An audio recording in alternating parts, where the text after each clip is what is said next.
Chapter 4. Dina froze in horror. She couldn't move. She couldn't breathe. She stared at the cap, struggling to see the man's face, but his features were a dark blur, hidden in shadows. And then he moved, raised his head to the moonlight, grinned at the frightened girls, a familiar grin. "Chuck!" Dina shrieked. "I'll kill him!" Jade cried in a tight, trembling voice. "I'll kill him! I really will!" Then she burst out laughing. "Chuck!" Dina exclaimed. "How did you get up there? What are you doing?" In answer, Chuck tapped on the window pane again. "Let me in," Chuck cried. "I'm freezing to death out here." The girls reached out and helped pull Chuck in from the large oak branch he was sitting on. He dropped heavily into the room. Then as he brushed off his jeans, he gave Jade a long, slow, appreciative look. "You look great," he told her. "Thanks," she said. "So do you. Nice hat." Grinning, he pulled off the hat and tossed it onto Jade's bed. "Chuck, I really don't believe you," Jade exclaimed, hands pressed against her waist. "What are you doing here?" "Later," he replied. He pulled Jade close, giving her a big hug and a kiss. Then he gave Dina a quick hug. "What's up, Dina?" he asked. "You're up," Dina joked. "Up a tree." "How'd you get up here?" Jade demanded. "I climbed," Chuck said, shrugging. "Big deal. It was worth it to see the looks on your faces. Man, that was funny."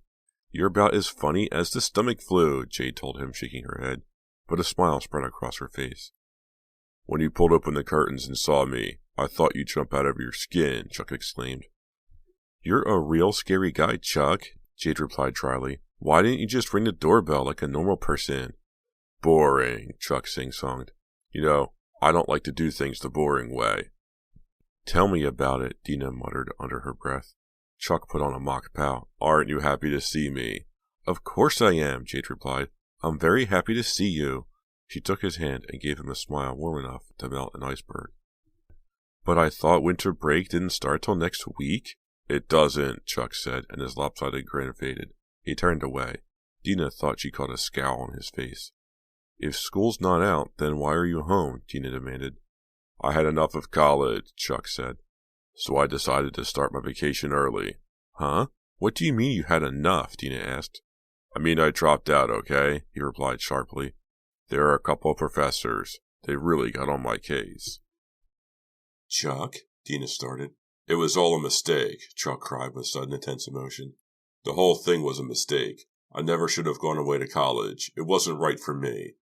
"What's Dad going to say?" Dina asked, crossing her arms over her chest. "Hey, back off," Chuck snapped angrily. "Who cares what Dad thinks? It's my life." He glared at Dina. "And stop staring at me with that smug, disapproving face. I know what you're thinking, Dina. You're thinking, poor Chuck, he messed up again. Well, I don't care what you think." "Fine," Dina replied, retreating. She hated it when Chuck acted like this. She knew she'd better stop the discussion. She didn't want him to explode. His expression still menacing, Chuck turned to Jade. "Well, you're not saying anything, Jade. Guess you think I messed up too." I'm not sure what I think," Jade confessed. "I was just wondering what you're planning to do now." "I have some ideas," Chuck replied softly. Dina felt her heart sink. Chuck had obviously gotten into some kind of trouble. Trouble he couldn't bluff his way out of with his easy charm. She liked Chuck. She loved him. He was her half-brother, after all. They shared the same dad. But she had seen this dark side of Chuck before. He was trouble. He had always been trouble. Jade dropped onto her bed. "Well," she asked Chuck, "are you going to share your ideas with us?" "Here's what I'm thinking," Chuck replied, sitting on the bench at Jade's dressing table. "Why was I going to college? To become a filmmaker, right?" "And you've changed your mind?" Dina asked. No way," Chuck told her. "But you see, college is all wrong for me. They don't let you just take film courses. You also have to take math and history, and a lot of other garbage that doesn't have anything to do with making movies." "Yeah, so?" Jade asked, glancing at Dina, who remained standing in the middle of the bedroom. So, why not go where the films are? Why not go to L.A.? Chuck asked excitedly. "Really?" squealed Jade. "Are you crazy?" Dina demanded at the same moment. "Why not?" Chuck repeated calmly. "I have friends out there. I lived in L.A. with my mom for a while, and that's where the movie business is. Why should I stick around a place like Shadyside, or take dumb classes at a nothing college? Why shouldn't I go where the action is?" When are you planning to go? Asked Jade, her eyes wide with excitement. As soon as I get some money together, Chuck said. I don't believe this, Dina cried. Why didn't you tell Mom and Dad you were having trouble in school? Because it's none of their business, Chuck snapped. It's just that I worry about you, Chuck, Dina said. Well, stop worrying, he replied angrily. Get out of my face, Dina. Stop trying to be my mother, okay? I've already got too many. Stop it, you two! Jade put her hand on the back of Chuck's neck and began to rub gently. Now, let's all just calm down. The important thing is that Chuck is here, right? Yeah, said Chuck sarcastically. Dina sighed and dropped down on the end of the bed. She watched as Chuck and Jade stared into each other's eyes. I'm so happy to see you, Chuck, Jade said. Yeah, me too, he told her. What's up with you, Jade? What have you been up to while I was away? Oh, just the usual. You know, school, hanging out. Pretty busy, huh? Chuck demanded. Just the usual, Jade repeated. Too busy to write, I mean, he said softly. Oh, well, I've never been one for writing letters, Jade said. You know that, Chuck, but I think about you a lot. Yeah, Chuck muttered glumly. I guess you were thinking about me when you were kissing that other guy tonight. For a moment, the room fell silent. Oh, wow, Dina thought. Jade is in major trouble now. But Jade just laughed, her eyes still turned adoringly on Chuck. You mean Teddy? She asked innocently. Who's Teddy? Chuck demanded. He's on the Tigers team, said Jade. Dina and I went to the game. Teddy won the game in the last second, and I was just congratulating him. Yeah, sure, Chuck snarled. He stood up and began pacing the room. And who else have you been congratulating while I was gone? Chuck! Jade sounded genuinely hurt. Give me a break. I've gone out with a few other guys. Of course I have. I mean, I'd die of boredom if I didn't. She stood up and followed him, putting a hand on his arm. But I was just killing time, waiting for you. You've got to believe me. Jade turned her wide green eyes on him, and Dina could practically see Chuck melt. Do you believe me? Jade asked softly. Chuck hesitated. Yeah, I suppose so. Well, good. Jade gave him a quick kiss. It's so late. Dina and I are totally wrecked from the game. Go on home and we'll get together tomorrow, okay? Okay, Chuck agreed. The only thing is, I don't exactly feel like facing Dad tonight. Can I have your key, Dina? I'll just let myself in. Sure, said Dina. She fished in her bag for her keys and handed them over to Chuck. But you don't have to worry. Mom and Dad are away. That's why I'm staying at Jade's tonight. Chuck seemed very relieved. Jade walked Chuck downstairs. From the bedroom, Dina could hear them talking in low voices for several minutes before the front door shut. Dad is going to have a fit, Dina realized. She dreaded the scene when Chuck spilled the news that he had dropped out of school. Maybe Mom and Dad will get used to the idea, Dina thought hopefully. Maybe they'll even help Chuck get it together and move out to California.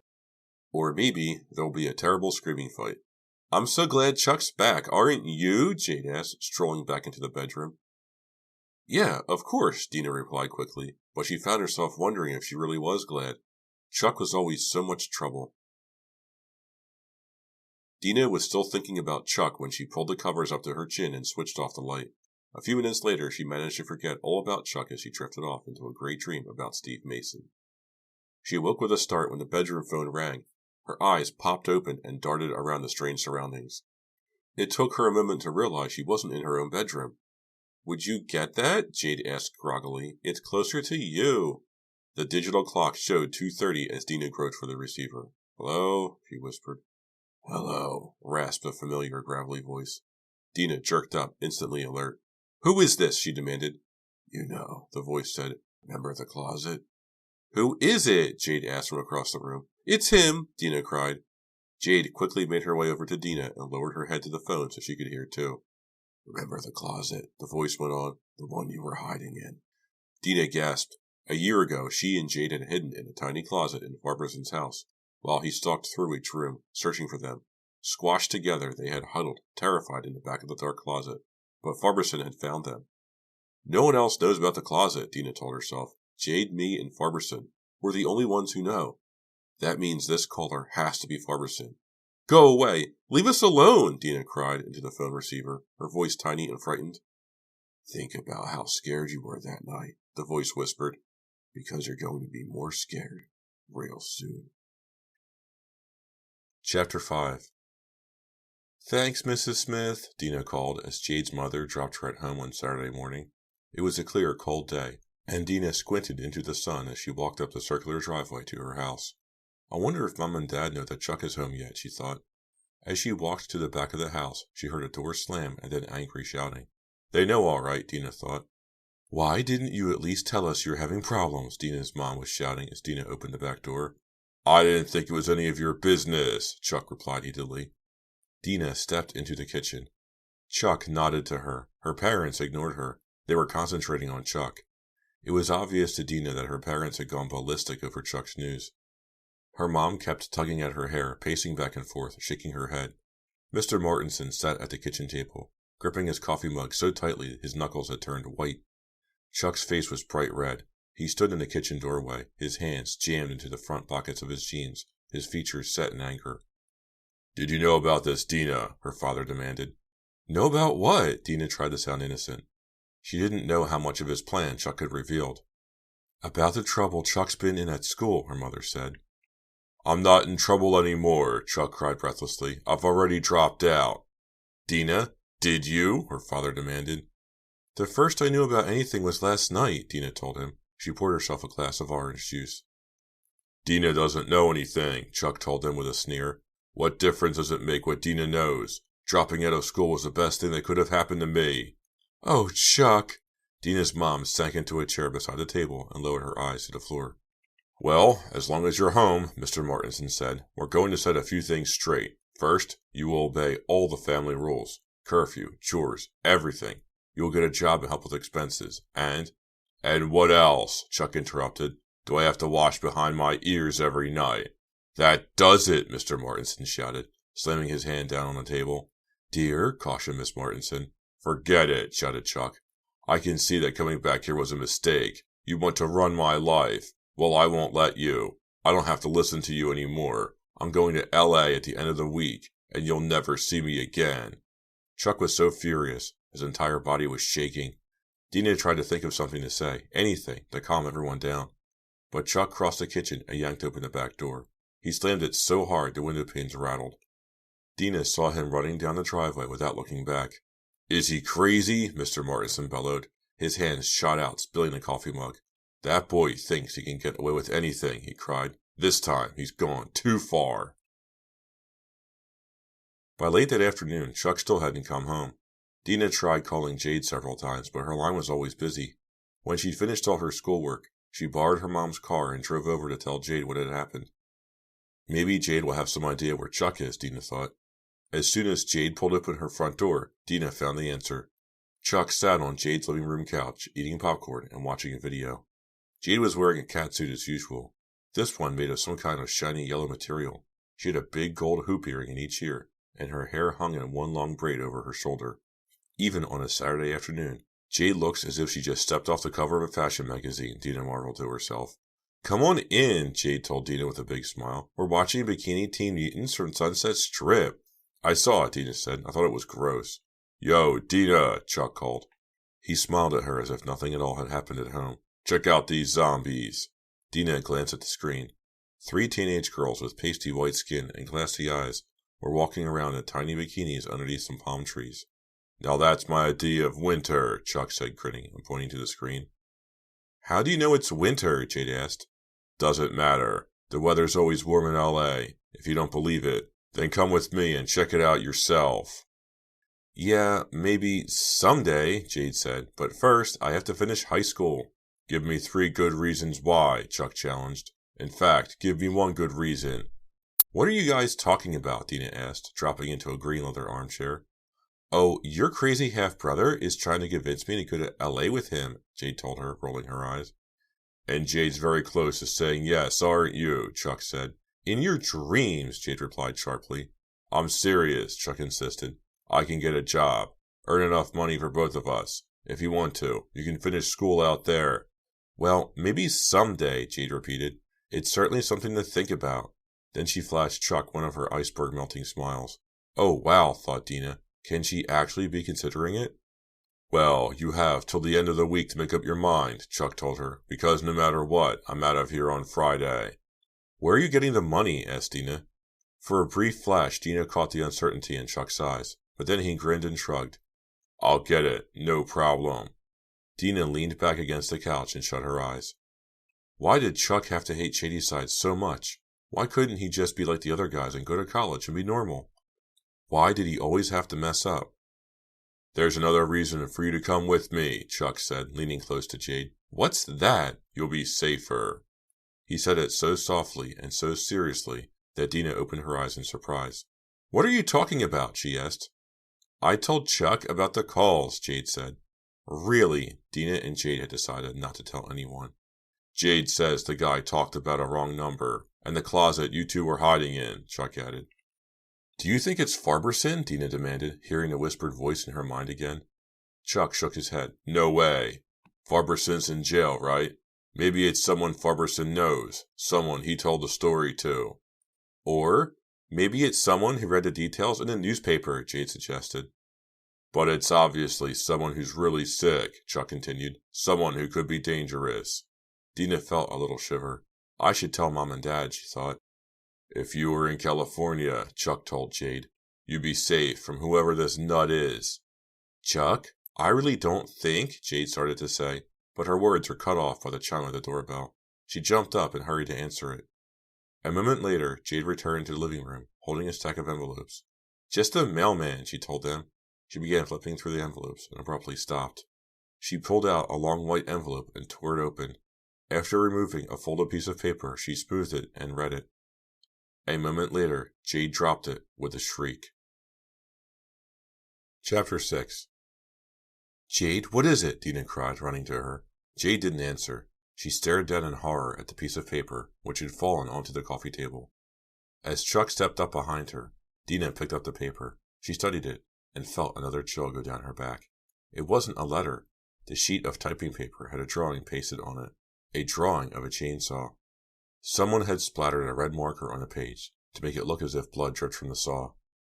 The bright drops of blood led to stark black letters at the bottom of the page. Your turn next. I don't believe it, Jade cried. This is so gross. Someone is a real sicko, Chuck said softly. Well, at least now we know one thing for sure, Dina said, turning her eyes away from the ugly drawing. What do we know? Jade asked. We know it couldn't possibly be Farberson, Dina declared. They censor prison mail, right? The prison would never have let Farberson send this. Hey, you're right, Jade cried. But then who? What if Farberson got out somehow? Chuck suggested, staring at the chainsaw. Dina swallowed hard. They wouldn't let him out. He's a murderer, she said softly. There's one way to find out, Chuck told her. Let's drive over to Fear Street to see if anyone is living in Farberson's house. Have you totally lost it? Jade asked him. The last time we went to Farberson's house, we nearly got killed. We won't get out of the car, Chuck assured her. We'll just drive past, check it out, then drive away as fast as we can. It'll be perfectly safe. There won't be anything to see, objected Dina. I mean, Farberson's house has been deserted since he went to prison. Dad told me so. Then there isn't anything to be afraid of, Chuck declared. He stood up. Come on, put on your coats. Let's go. When they first turned onto Fear Street, it seemed like any other street in Shadyside. But as they drove past Simon Fear's burned-out mansion and the Fear Street Cemetery, with its ancient tombstones poking up from the ground like skeleton arms, it became easy to see why so many frightening stories were told about the street. Farberson's house stood on a big lot next to the cemetery. Dina pulled her mom's Civic up to the crumbling front curb. The fading sunlight made the two-story Victorian house look even creepier than she had remembered it. What a wreck, Dina declared. She could quickly see that nobody had lived in the house for a year. In fact, the house was so run down, it was as if no one had ever lived there. Several of the windows were boarded up, others were cracked, the shutters hung loose on their hinges, and the scraggly lawn was overrun with brown weeds poking out through the patches of icy snow. Yeah, the house is definitely deserted, Jade murmured. Who'd want to move here, Dina replied. I mean, after everything that happened? It really looks like a haunted house, Chuck declared, staring at it. Think there are ghosts. Dina gazed up at the house. Oh! She let out a startled cry as a light flickered on in an upstairs window. A ghostly, flickering light. Someone's in there, Dina stammered. She stared at the light as if she had been hypnotized. Who could it be? Jade whispered. The gas man, cracked Chuck. Chuck, don't be a jerk, Jade cried. There's someone in that house. Let's get going. Now. It's just the sun reflecting off the window, Chuck insisted. Chuck, the sun is practically down, Dina said. Let's go. She knew that Chuck was just trying to frighten them. It didn't take much to frighten Jade or her in this neighborhood, not after what had happened to them in this house. I think we should check it out, Chuck said, reaching for the door handle. Chuck, Jade cried. It's probably just some homeless person who's moved in, Chuck said, ignoring Jade's panic. Chuck, you promised, Jade said shrilly. You promised we wouldn't stay. You said... But he pushed open the car door and slid out. Back in a second. Dina and Jade called to him to come back, but Chuck started jogging across the front yard, up to the front porch. I don't believe him, Dina cried. He's crazy. He's just crazy. He promised. Dina, look, Jade shrieked. She pointed to the house. Dina raised her eyes to the upstairs window. To her surprise, the pale light had moved. The house lay in darkness. Then, as she stared up at the house, she saw the light flicker in a downstairs window. Whoever has the light came downstairs, Jade whispered. We've got to warn Chuck, Dina cried. Where was Chuck? Dina squinted into the hazy twilight. Oh no, she shouted. Chuck had climbed onto the front porch. Did he plan to go in? Dina and Jade shoved open their car doors and screamed a desperate warning. Chuck! Chuck! Don't go in! Chapter 7. Oh no, Jade shrieked. He's going in. I've got to get him. Jade, no, Dina pleaded, but her friend had already climbed out of the car and was running up the lawn toward the porch.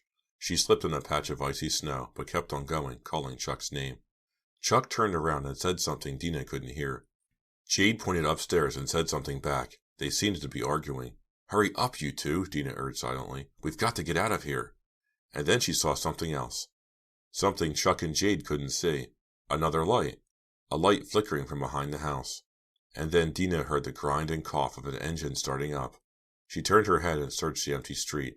No, the sound didn't come from the street. It came from behind the house.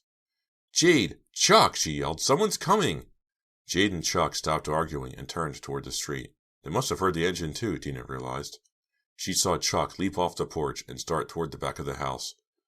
Jade grabbed his hand and began pulling him in the opposite direction. Come back! Hurry! Dina shouted frantically. Her heart pounding, she dived back into the car. After sliding behind the wheel, she turned the key and revved the engine. Dina stared out at Jade and Chuck. Jade won the argument, Dina decided. She watched the two of them jog to the car. The engine behind the house roared louder. Jade and Chuck were halfway across the yard when Jade slipped again. This time she fell into the snow. Chuck bent over her. My ankle! My ankle! Dina heard Jade cry. Hurry! Please hurry! Dina screamed. The light behind the house had faded. The yard was bathed in a blue-gray darkness now. Dina watched Chuck tenderly put his arm around Jade's waist. She seemed to be having trouble getting to her feet in the snow. Hurry! Hurry! Hurry! Dina repeated her silent plea. The engine roar faded, changed. No longer the sound of an engine revving up. Now it became the steady hum of a moving car, a car rolling down the driveway. Chuck! Jade! Dina's voice came out choked and frightened. Chuck still had his arm around Jade's waist. Jade took a hobbling step and then froze, staring at the side of the house. As Dina squinted into the darkness, a car came bouncing out from behind the house. Its headlights had been off, Dina realized. It wheeled off the driveway, onto the front lawn, picking up speed, faster, faster, straight at Chuck and Jade. Chapter 8. Dina called frantically to her friends, but they were frozen in place. The car picked up speed as it roared across the snow-patched lawn. The driver is trying to run them down, Dina realized. Run! Come on! Run! She shrieked. Finally, Jade and Chuck started to move. They lurched toward the street, Jade stumbling and sliding as Chuck tried to help her. Dina leaned over and popped open the passenger door. The dark car moved closer, bouncing the whole way. Jade dove into the back seat. Chuck slid in beside Dina, breathing hard. Go, go, go! He screamed breathlessly. The car door still open, Dina floored the gas pedal. The car jerked away from the curb, tires squealing. In the rearview mirror, Dina saw the other car bounce off the curb, spin into the street. It tried to ram right into us, she realized. Go, go, go! Chuck repeated. He twisted in the seat to peer out the back window. It's chasing us. Dina saw the headlights flash on. White light swept into the car. Go, go! I can't go any faster, Dina shrieked and roared through a stop sign. The tires skidded over an icy patch. The car jolted forward, slid, then shot ahead. It's catching up, Jade wailed from the back seat. What are we going to do? Dina couldn't answer. She was concentrating too hard to think. The dark trees and front yards of Fear Street whirred past as if in a dream. The only light came from the bouncing headlights of the car chasing them. Dina reached Old Mill Road, flew around the corner without looking, wrestling the car to stay on the road.